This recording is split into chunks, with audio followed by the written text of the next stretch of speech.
chegamos agora à morte do general MacArthur, ocorrida hoje pela manhã. Pedirei a quem quer que considere ter um álibi que o declare explicitamente. Quanto a mim, desde já, direi que não tenho nenhum álibi válido. Passei a manhã sentado no terraço, a meditar sobre a situação singular em que todos nós nos encontramos. Estive sentado naquela cadeira durante toda a manhã, até soar o gongo, mas imagino que nesse espaço de tempo tenha havido diversas ocasiões em que não era observado por ninguém, e em que me teria sido possível descer até a beira-mar, matar o general e voltar para minha cadeira. Afirmo não ter saído do terraço, mas não posso prová-lo.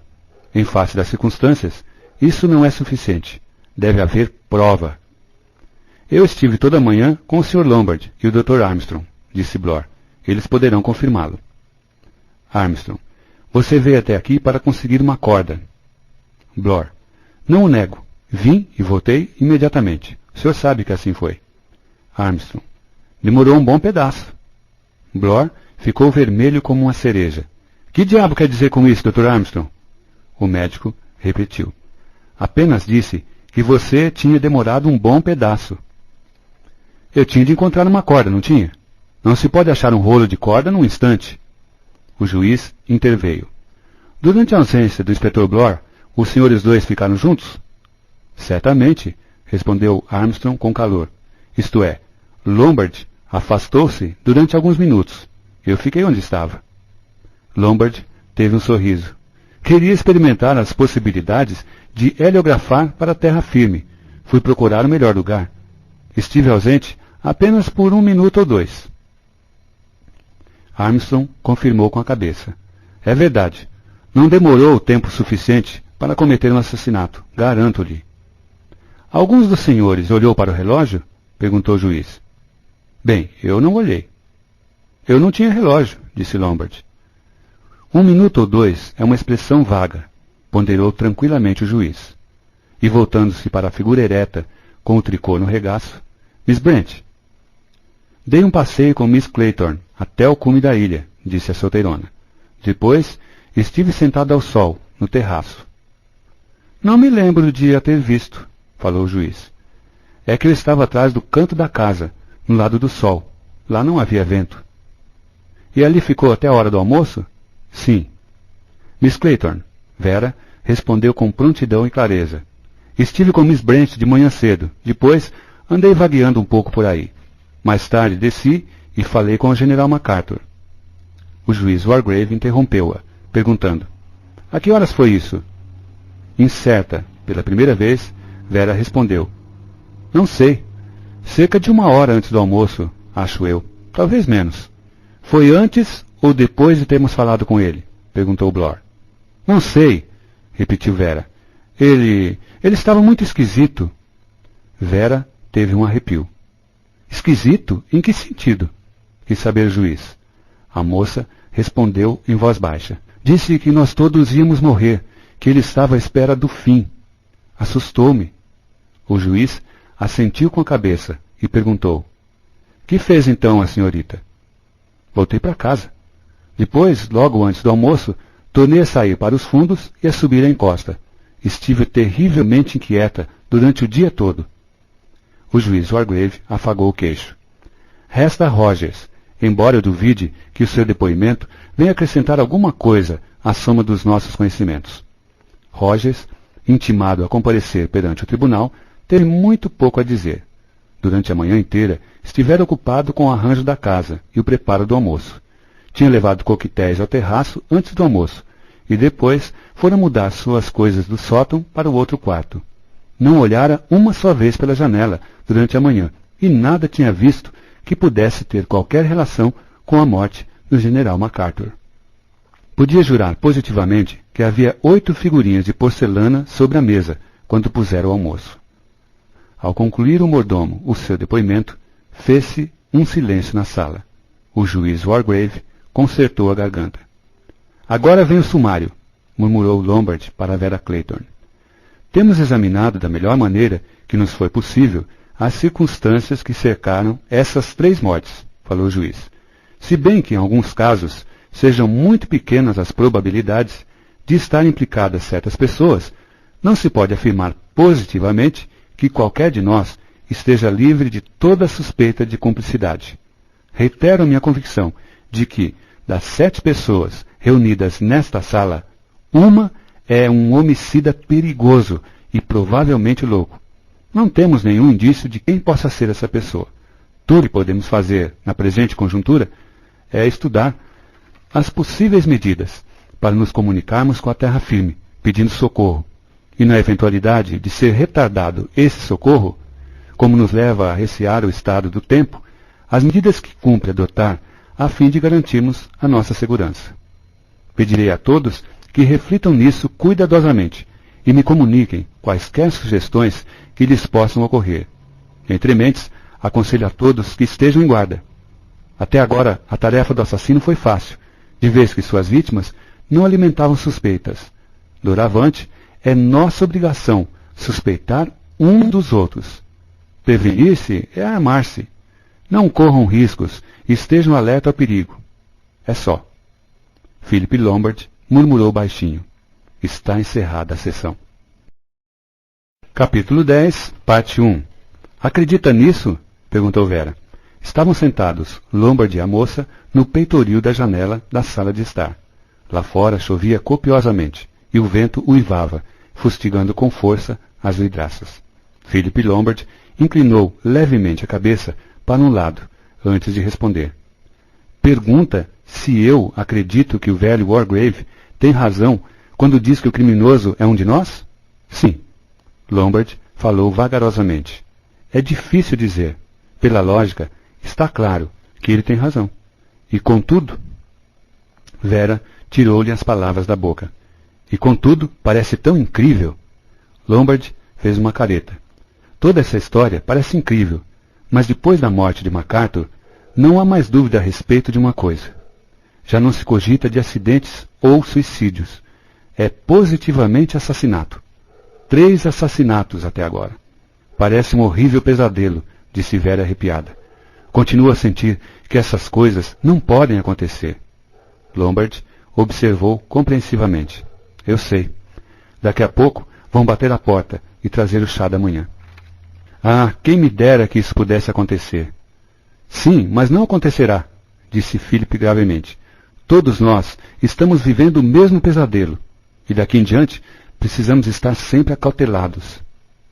Se realmente é um deles, quem você pensa que seja? Perguntou Vera baixando a voz. Philip Lombard sorriu de súbito e respondeu.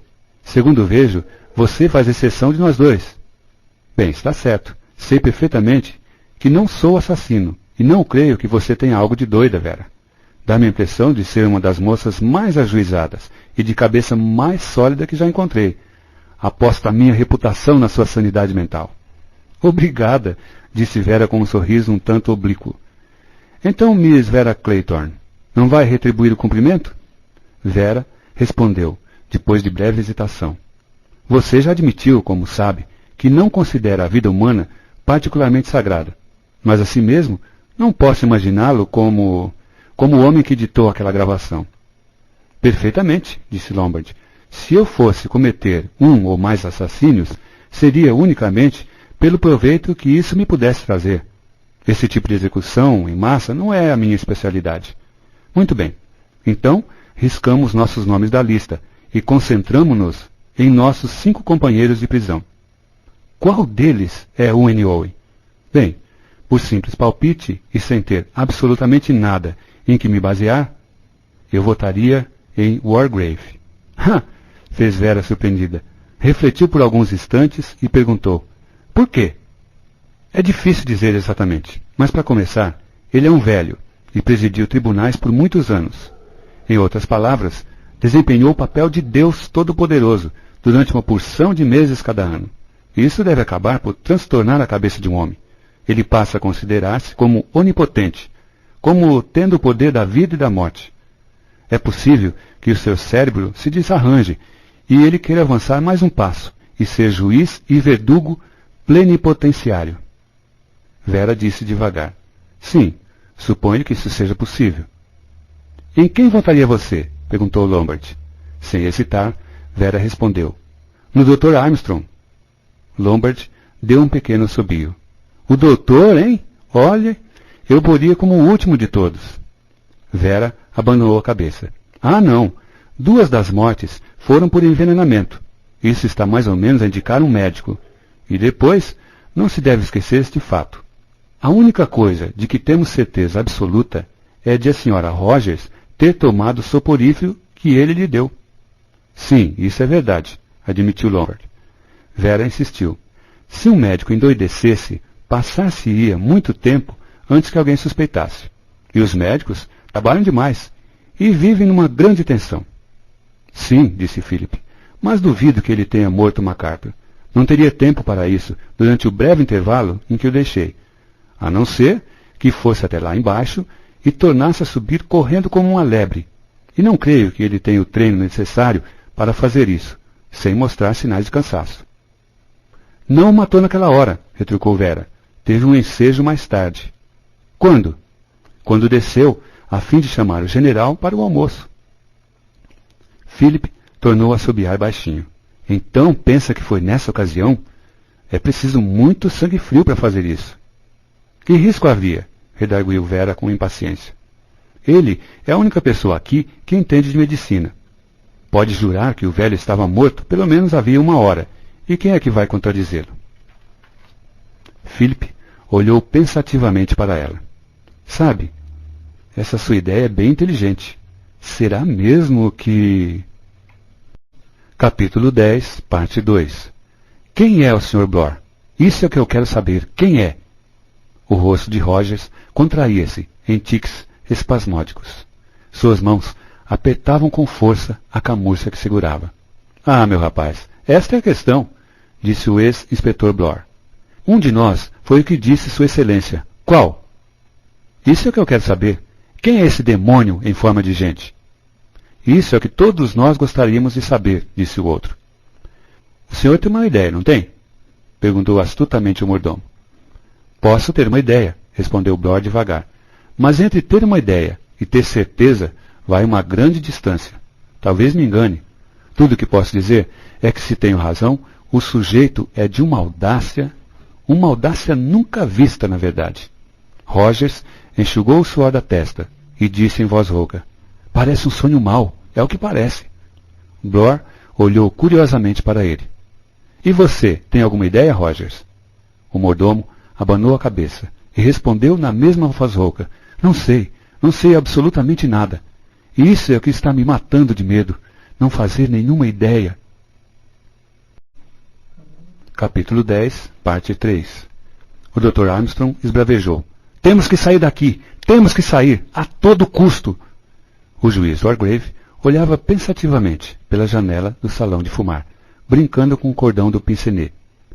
Não pretendo ser meteorologista, está claro, mas acho muito improvável que essa lancha possa chegar até aqui. Mesmo que soubesse da nossa angustiosa situação antes de se passarem 24 horas, e isto se amainar o vento, olhe lá. O Dr. Armstrong deixou cair a cabeça nas mãos e soltou um gemido. E enquanto isso, poderemos ser todos assassinados em nossas camas? Espero que não, disse o juiz. Pretendo tomar todas as precauções possíveis para que tal coisa não aconteça. Pelo cérebro do Dr. Armstrong passou como um relâmpago a ideia de que um velho como juiz apegava-se muito mais tenazmente à vida do que faria um homem de menos idade. Muitas vezes, em sua carreira profissional, maravilhara-se diante desse fato. Ali estava ele, mais moço do que o juiz, uns bons 20 anos, talvez, e todavia, como um instinto de conservação grandemente inferior ao do velho. Assassinados durante o sono, dizia lá consigo o juiz Wargrave. Esses médicos são todos iguais, só pensam por meio de clichês. Um espírito perfeitamente vulgar. Já houve 3 vítimas, lembre-se, disse o doutor. Sem dúvida. Mas não esqueça que elas não estavam preparadas para o ataque. Nós estamos prevenidos. Dr. Armstrong respondeu amargamente. Que podemos fazer? Mais cedo ou mais tarde? O juiz. Acho que está em nós fazermos várias coisas. Armstrong. Nem sequer temos uma ideia de quem possa ser. O juiz afagou o queixo e murmurou. Ah, eu não diria isso, sabe? Armstrong olhou perplexo para o seu interlocutor. Quer dizer que o senhor sabe? O juiz Wargrave respondeu cautelosamente. Quanto a provas positivas, tais como são necessárias num tribunal, reconheço que não possuo nenhuma. Mas encarando o caso em conjunto, quer-me parecer que uma pessoa em particular está indicada de modo suficientemente claro. Sim, é o que me parece. Armstrong olhou pasmado para ele. Não compreendo, murmurou. Capítulo 10, parte 4. Miss Brent subiu para o seu quarto. Apanhou a Bíblia e foi sentar-se junto à janela. Abriu o livro, mas após um instante de hesitação, pô-lo de lado. Dirigiu-se para o toucador e tirou de uma das gavetas um caderninho de notas de capa preta. Abriu-o e começou a escrever. Aconteceu uma coisa terrível. O general MacArthur morreu. Tenho um primo casado com Elsie Macpherson. Não há dúvida de que ele foi assassinado. Depois do almoço, o juiz nos fez uma preleção interessantíssima. Está convencido de que o assassino é um de nós. Isso quer dizer que um de nós está possuído por um demônio. Eu já o suspeitava. Qual de nós será? Todos fazem esta pergunta a si mesmos. Só eu sei. Miss Brent ficou algum tempo sem se mover. Seus olhos tornaram-se vagos e enevoados. O lápis cambaleava, como bêbado, entre os seus dedos. Em maiúsculas tremidas e desalinhadas, escreveu: O nome do assassino é Beatrice Taylor. Seus olhos cerraram-se. De súbito acordou, num sobressalto, e olhou para o caderno de notas. Com uma exclamação raivosa, riscou as garatujas desordenadas que formavam a última frase. Fui eu que escrevi isto? Disse em voz baixa. Fui eu? Devo estar ficando louca. Capítulo 10, parte 5. A tormenta crescia de fúria. O vento uivava contra os flancos da casa. Todos se achavam na sala de estar, inertes, vigiando-se furtivamente uns aos outros. Quando Rogers trouxe o aparelho de chá, todos se puseram em pé, de um salto.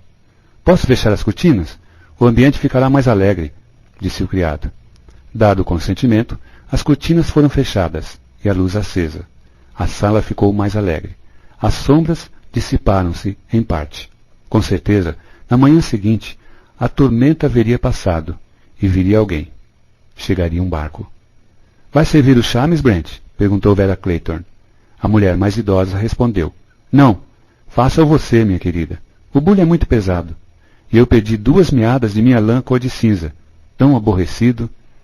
Vera dirigiu-se para a mesa de chá. Houve uma alegre tilintar de porcelanas. A normalidade voltava. Chá. Bendito chá habitual de todas as tardes. Philip Lombard fez uma observação chistosa. Blore retrucou. O Dr. Armstrong contou uma história engraçada. O juiz Wargrave, que ordinariamente detestava o chá, bebericava com um ar de aprovação. Foi nessa atmosfera repousada que entrou Rogers. O mordomo estava aflito. Falou nervosamente, sem se dirigir a ninguém em particular. Desculpe-me, senhor, mas alguém sabe que fim levou a cortina do banheiro? Lombard ergueu subitamente a cabeça. A cortina do banheiro? Que diabo quer dizer, Rogers? Desapareceu, senhor. Não está mais lá. Eu andava pela casa, fechando todas as cortinas, quando descobri que faltava a da parte do banheiro. Isso foi esta manhã? Perguntou o juiz Wargrave. Foi, sim, senhor. Que espécie de cortina era? Quis saber Blore. De seda oleada escarlate, senhor. Combinava com azulejos escarlates. E desapareceu? Disse Lombard. Desapareceu, senhor. Todos se entreolharam. Bem, afinal de contas, que tem isso? Falou Blore pesadamente. É uma coisa maluca, mas tudo mais é assim. De qualquer maneira, não há motivo para nos preocuparmos. Não se pode matar ninguém com uma cortina de seda oleada. Não se pensa mais nisso. Perfeitamente. Muito obrigado, senhor, disse Rogers. O criado retirou-se, cerrando a porta atrás de si. Dentro da sala, a mortalha de medo tornara a cair. Mais uma vez, puseram-se a vigiar subrepticiamente, uns aos outros. Capítulo 10, parte 6. O jantar foi servido, comido e tirado à mesa. Uma refeição simples, consistindo sobretudo em alimentos enlatados. Mais tarde, na sala de estar, A tensão foi tamanha que quase chegava a ser insuportável. Às 9 horas, Emily Brent levantou-se, dizendo: "Vou deitar-me." "Eu também vou", secundou Vera. As duas subiram a escada, escoltadas por Lombard e Blor. Estes detiveram-se do patamar e viram as mulheres entrar nos seus respectivos quartos e fechar a porta. Ouviram o ruído de 2 chaves girando nas fechaduras e de 2 ferrolhos. Blor observou, arreganhando os dentes: "É preciso avisar para que elas chaveiem as portas." "Bem", disse Lombard, "elas, pelo menos, estão garantidas por esta noite." Philip desceu, seguido pelo ex-inspetor. Capítulo 10, parte 7. Os 4 homens foram para a cama 1 hora depois. Subiram juntos a escada. Rogers, da sala de jantar, onde estava preparando a mesa para o café, viu-os subir. Ouviu que se detinham no patamar. Então a voz do juiz falou: "Acho desnecessário recomendar aos senhores que fechem suas portas à chave." "E o que é mais", acrescentou Blor, "que calcem o trinco com uma cadeira.